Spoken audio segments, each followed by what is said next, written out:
Chapitre 5. L'année liturgique. Sens de l'année liturgique. Paragraphe 102.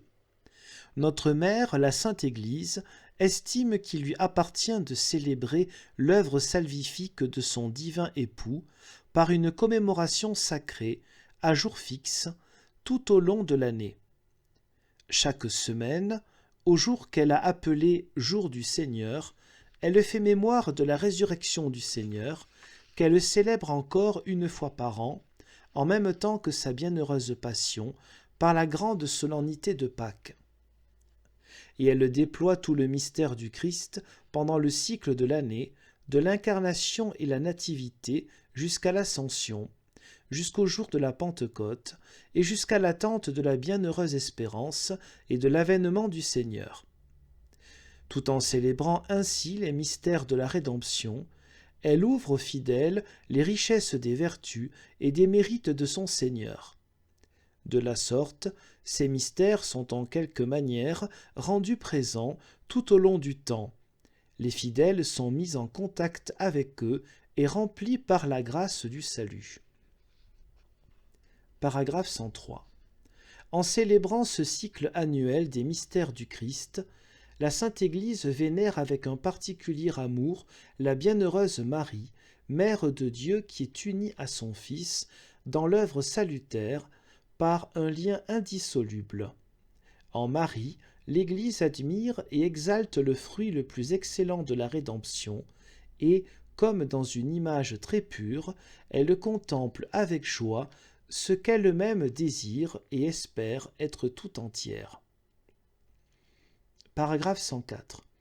En outre, l'Église a introduit dans le cycle annuel les mémoires des martyrs et des autres saints qui, élevés à la perfection par la grâce multiforme de Dieu, et ayant déjà obtenu possession du salut éternel, chantent à Dieu dans le ciel une louange parfaite et intercèdent pour nous. Dans les anniversaires des saints, l'Église proclame le mystère pascal en ces saints qui ont souffert avec le Christ et sont glorifiés avec lui. Et elle propose aux fidèles leurs exemples qui les attirent tous au Père par le Christ, et par leur mérite, elle obtient les bienfaits de Dieu. Paragraphe 105. Enfin, aux divers temps de l'année, selon des disciplines traditionnelles, l'Église réalise la formation des fidèles par des activités spirituelles et corporelles, par l'instruction, la prière, les œuvres de pénitence et de miséricorde. C'est pourquoi le Concile a jugé bon de décréter ce qui suit. Revalorisation du dimanche. Paragraphe 106. L'Église célèbre le mystère pascal en vertu d'une tradition apostolique qui remonte au jour même de la résurrection du Christ, chaque 8e jour, qui est nommé à bon droit le jour du Seigneur ou dimanche. Ce jour-là, en effet, les fidèles doivent se rassembler pour que, entendant la parole de Dieu et participant à l'Eucharistie, ils se souviennent de la passion, de la résurrection et de la gloire du Seigneur Jésus, et rendent grâce à Dieu qui les a régénérés pour une vivante espérance par la résurrection de Jésus-Christ d'entre les morts. Référence à 1 Pierre 1, verset 3. Aussi, le jour dominical est-il le jour de fête primordial qu'il faut proposer et inculquer à la piété des fidèles, de sorte qu'il devienne aussi jour de joie et de cessation du travail. Les autres célébrations, à moins qu'elles ne soient véritablement de la plus haute importance, ne doivent pas l'emporter sur lui, car il est le fondement et le noyau de toute l'année liturgique. Révision de l'année liturgique. Paragraphe 107.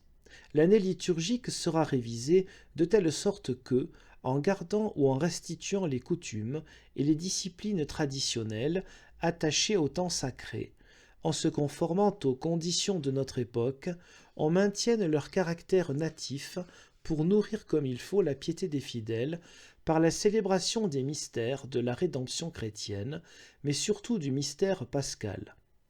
Les adaptations, selon les conditions locales, si elles étaient nécessaires, se feront conformément aux articles 39 et 40. Paragraphe 108. On orientera les esprits des fidèles avant tout vers les fêtes du Seigneur, par lesquelles se célèbrent pendant l'année les mystères du salut. Par suite, le propre du temps recevra la place qui lui revient au-dessus des fêtes des saints, pour que le cycle entier des mystères du salut soit célébré comme il se doit. Le carême. Paragraphe 109. Le double caractère du temps du carême, à savoir que, surtout par la commémoration ou la préparation du baptême et par la pénitence, il invite plus instamment les fidèles à écouter la parole de Dieu et à vaquer à la prière, et les dispose ainsi à célébrer le mystère pascal. Ce double caractère, aussi bien dans la liturgie que dans la catéchèse liturgique, sera mis plus pleinement en lumière. Par suite, a. Les éléments baptismaux de la liturgie quadragésimale seront employés plus abondamment, et certains, selon l'opportunité, seront restitués à partir de la tradition antérieure. B. On en dira autant des éléments pénitentiels. En ce qui concerne la catéchèse, on inculquera aux esprits des fidèles, en même temps que les conséquences sociales du péché, cette nature propre de la pénitence, qui déteste le péché en tant qu'il est une offense à Dieu. On ne passera pas sous silence le rôle de l'Église dans l'action pénitentielle et on insistera sur la prière pour les pécheurs. Paragraphe 110. La pénitence du temps de carême ne doit pas être seulement intérieure et individuelle, mais aussi extérieure et sociale. La pratique de la pénitence, selon les possibilités de notre époque et des diverses régions, et selon les conditions des fidèles, sera favorisée et, par les autorités mentionnées à l'article 22, recommandée. Cependant, le jeûne pascal, le vendredi de la Passion et de la mort du Seigneur, sera sacré. Il devra être partout observé et, selon l'opportunité, être même étendu au samedi saint, pour que l'on parvienne avec un cœur élevé et libéré aux joies de la résurrection du Seigneur. Les fêtes des saints. Paragraphe 111. Selon la tradition, les saints sont l'objet d'un culte dans l'Église, et l'on y vénère leurs reliques authentiques et leurs images. Les fêtes des saints proclament les merveilles du Christ chez ses serviteurs et offrent aux fidèles des exemples opportuns à imiter.